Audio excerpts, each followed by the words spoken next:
नमस्कार, मैं हूं शम्स तहर खान और आप देख रहे हैं वारदात।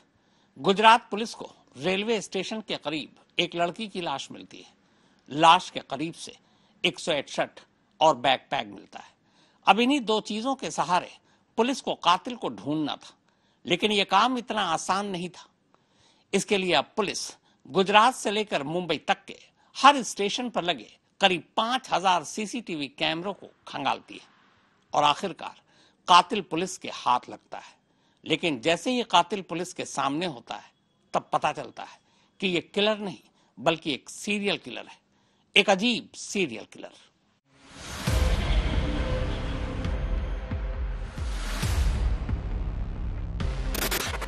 रेलवे स्टेशन के प्लेटफॉर्म पर लंगड़ाकर चलते इस शख्स को ढूंढने के लिए गुजरात पुलिस को करीब 5000 सीसीटीवी कैमरों की तस्वीर है। 10 अलग अलग पुलिस की टीमें, 4 राज्यों की पुलिस और देश भर की जेलों में बंद कैदियों की लंबी चौड़ी लिस्ट खंगालनी पड़ी। दरअसल ये कोई मामूली शख्स नहीं है, ये वो कातिल है जो अलग अलग ट्रेनों के सिर्फ उन्हीं कोच या डब्बों में बैठी महिलाओं को अपना शिकार बनाता था, जो कोच या डब्बे दिव्यांगों के लिए रिजर्व होते। ये शायद देश का इकलौता ऐसा सीरियल किलर है जिसने चलती ट्रेन में खुद के लंगड़ा कर चलने की वजह से ऐसी 4 महिलाओं के साथ जबरदस्ती कर उनका कत्ल कर दिया, जो ठीक इसके जैसी थी, सिवाय कत्ल के।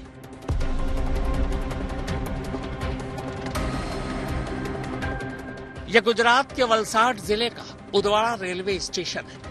इसी रेलवे स्टेशन से करीब 100 मीटर दूर इस वक्त पुलिस की यह भारी भरकम टीम उसी कातिल को लेकर मौका वारदात का मुआयना कर रही है।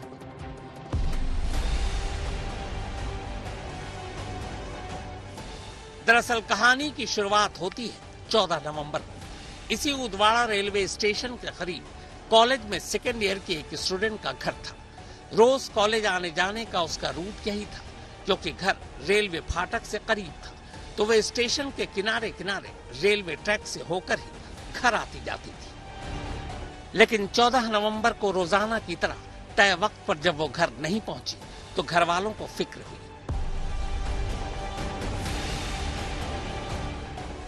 चूंकि कॉलेज से घर तक के रूट से घर वाले वाकिफ थे, इसीलिए परेशान घर वालों ने उसी रूट पर उसकी तलाश शुरू कर दी। तलाश करते करते जैसे ही वो प्लेटफॉर्म से करीब 100 मीटर दूर पहुंचे, उन्हें वहां एक लड़की की लाश दिखाई दी। वो वही थी। फौरन पुलिस को खबर दी गई। पुलिस मौके पर पहुंचती है और तफ्तीश शुरू कर देती है। मौके पर लड़की की लाश की हालत देखते ही यह अंदाजा हो जाता है कि कत्ल से पहले उसके साथ जबरदस्ती की गई थी। पारडी पुलिस स्टेशन में 14 नवंबर की शाम को एक हॉस्पिटल में एक संदिग्ध हालत में एक लड़की को लाया गया था। हॉस्पिटल ने तुरंत लोकल पुलिस को जानकारी दी थी। लोकल पुलिस स्टेशन के पीआई क्राइम ब्रांच डीवाईएसपी सब टीम वहाँ पहुँच गई थी। जो लड़की थी उसकी संदिग्ध हालत में हत्या देखते हुए फॉरेंसिक पीएम उसका कराया गया था और फॉरेंसिक पीएम में लड़की के साथ दुष्कर्म और हत्या का वाकया रिपोर्ट जो आया था, उसके हिसाब से लड़की के रिलेटिव की फरियाद लेके दुष्कर्म और हत्या की एफआईआर दाखिल की गई थी। मौके पर लड़की की लाश और उसके बैग के अलावा पुलिस को 2 अजीब चीज मिलती है। एक सफेद स्वेट शर्ट और दूसरा एक बैकपैक। बैकपैक के अंदर 3 जर्सी और 2 हाफ पैंट के अलावा मोबाइल चार्जर था। बैकपैक और उसमें रखे सामान को देखते हुए यह अंदाजा हो चुका था कि कातिल जो भी है वो लोकल नहीं है, बल्कि वो नया शहर में आया था और फिर वारदात के बाद उदवाड़ा रेलवे स्टेशन से ही ट्रेन पकड़कर भाग गया होगा।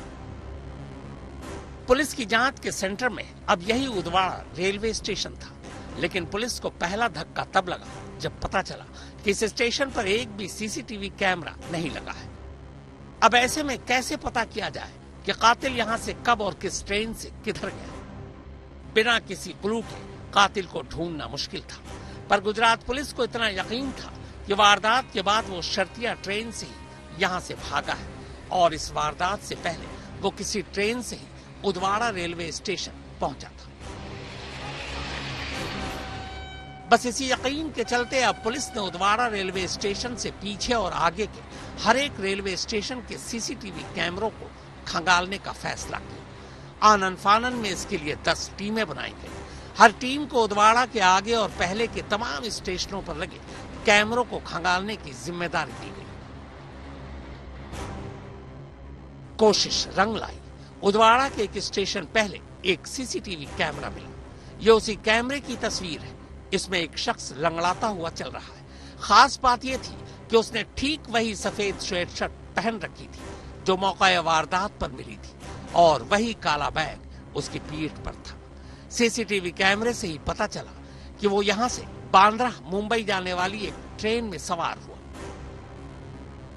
अब यहां तक तो कामयाबी मिल चुकी थी, लेकिन इसके आगे उसे कैसे ढूंढा जाए? तो अब पुलिस ने मुंबई तक के रूट पर जितने भी रेलवे स्टेशन थे उन सब के सीसीटीवी को खंगालने का फैसला किया। इसी दौरान वो वापी स्टेशन पर नजर आया। अब वापी से मुंबई सेंट्रल स्टेशन तक के हर स्टेशन की सीसीटीवी तस्वीरें बारीकी से खंगाली गई और आखिरकार वही शख्स मुंबई में दादर रेलवे स्टेशन पर दिखाई देता है, लेकिन इसके बाद वो फिर कहीं नजर नहीं आता। अब एक बार फिर पुलिस के हाथ खाली थे।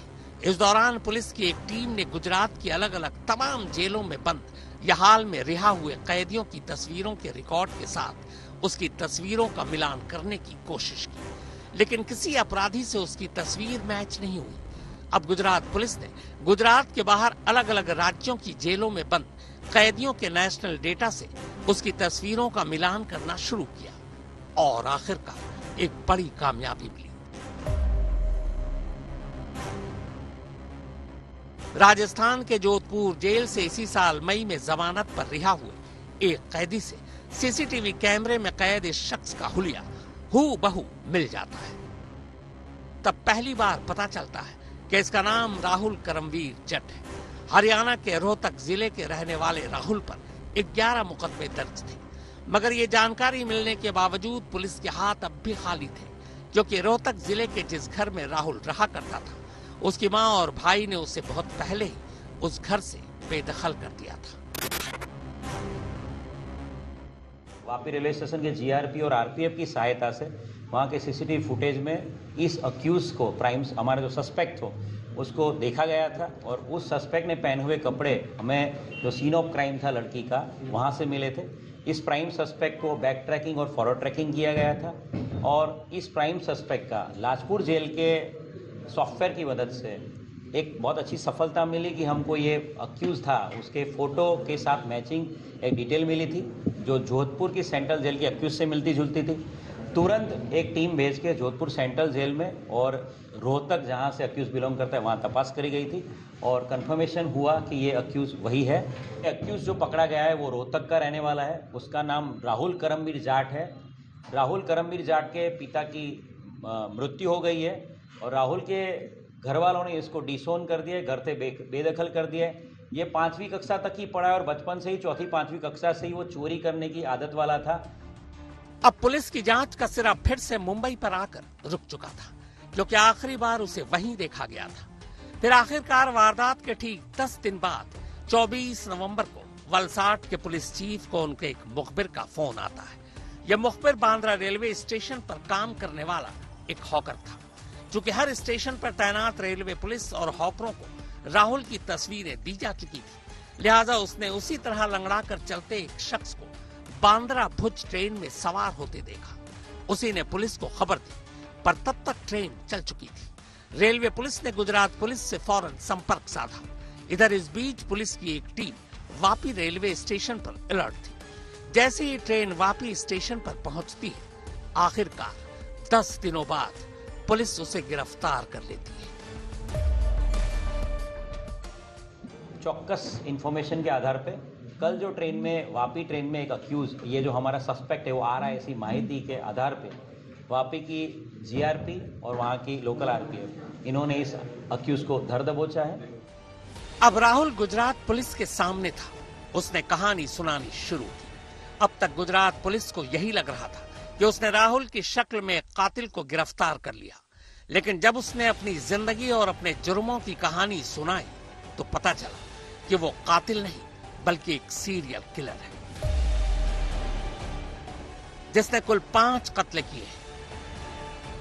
2 कत्ल उदवाड़ा रेलवे स्टेशन के करीब 14 नवंबर को कॉलेज छात्रा के कत्ल से पहले और 2 कत्ल कॉलेज छात्रा के कत्ल के बाद।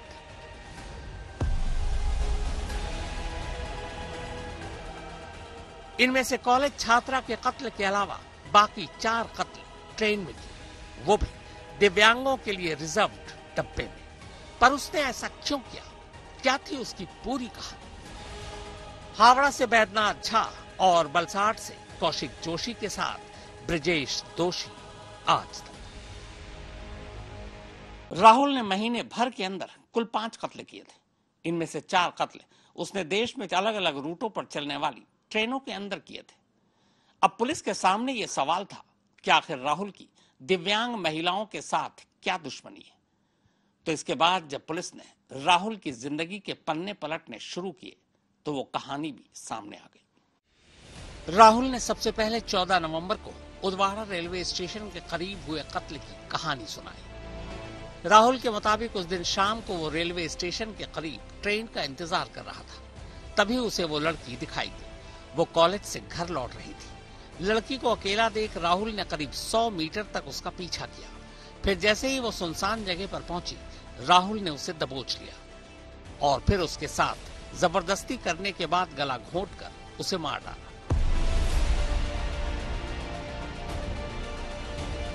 रेप और कत्ल के बाद राहुल को प्यास लगी तो वो अपना स्वेट शर्ट और बैकपैक मौके पर ही छोड़कर वापस स्टेशन पहुंचा। प्लेटफॉर्म पर दुकान से उसने जूस और दूध का पैकेट लिया। फिर पीने के बाद दोबारा उस जगह पहुंचा जहां उसने रेप और कत्ल किया था। दरअसल वो एक बार फिर से उस मुर्दा लड़की के साथ जबरदस्ती करना चाहता था। इत्तेफाक से उसी वक्त लड़की को ढूंढते हुए उसके घर वाले मौके पर पहुंच चुके थे। उन्हें देखते ही डरकर राहुल वहां से निकल गया। इस तरह उसका स्वेट शर्ट और बैकपैक मौके पर ही रह गया और उसी वजह से पुलिस उस तक पहुंच पाई। पुलिस के मुताबिक राहुल ने कुछ वक्त वलसाड में एक होटल में काम किया था। वहीं अपना बकाया सैलरी लेने वो शहर आया था। वलसाड में रेप और मर्डर के बाद राहुल पहले मुंबई पहुंचा और फिर वहां से हावड़ा चला गया। वलसाड केस के ठीक 5 दिन बाद 19 नवंबर को उसने कटिहार से हावड़ा जाने वाली डाउन कटिहार एक्सप्रेस के दिव्यांग के लिए रिजर्व्ड कोच में फिर एक महिला का कत्ल किया। मरने वाली महिला का नाम सौमित्र चटर्जी था। सौमित्र की लाश एक ऊपरी बर्थ पर कंबल से ढका मिला। कत्ल तेज धार हथियार से किया गया था। राहुल ने सौमित्र का कत्ल करने के बाद उनके गहने और करीब 10,000 कैश लूट लिए। हावड़ा में कत्ल करने के 5 दिन बाद राहुल वहां से कर्नाटक पहुंचा। कर्नाटक में सिकंदराबाद रेलवे स्टेशन पर फिर उसने एक महिला का कत्ल किया। इस बार भी कत्ल दिव्यांग के लिए रिजर्व डब्बे में किया गया था। कत्ल करने के बाद राहुल फिर वापस मुंबई आया, जहां से आखिरकार वो पकड़ा गया। पुलिस के मुताबिक राहुल ने सीरियल किलिंग की शुरुआत 20 अक्टूबर को की थी। आंध्र प्रदेश के गुंडकलगुट्टी रेलवे स्टेशन पर एक ट्रेन के डब्बे से एक महिला की लाश मिली थी। महिला के साथ पहले रेप हुआ और फिर उसका कत्ल हुआ। ये महिला पुणे से कन्याकुमारी जाने वाली ट्रेन में बैठी थी। इत्तेफाक से इस बार भी कत्ल और रेप दिव्यांग के लिए रिजर्व डब्बे में ही हुआ था। इस पहले कत्ल और रेप के ठीक 5 दिन बाद राहुल ने 25 अक्टूबर को अपना दूसरा शिकार एक और महिला को बनाया। यह महिला बेंगलुरु से गुरुदेश्वर जाने वाली ट्रेन में बैठी थी। इस बार भी डब्बा दिव्यांगों के लिए रिजर्व था।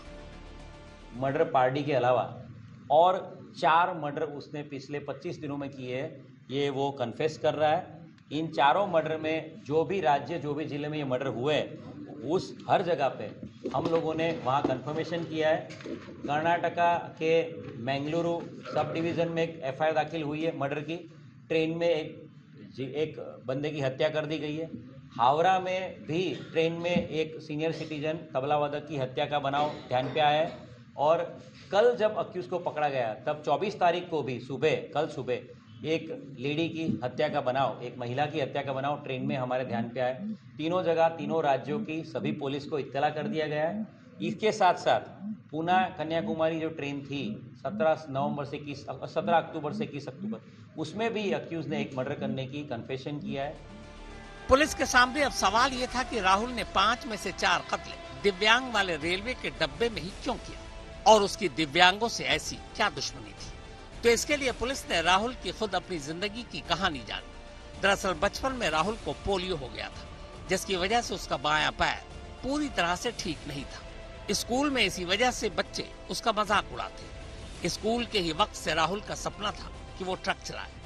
उसे ट्रक बेहद पसंद था, लेकिन दिव्यांग होने की वजह से उसे ट्रक ड्राइवर बनने का जब मौका नहीं मिला तो उसने गुस्से में ट्रक चुराना ही शुरू कर दिया।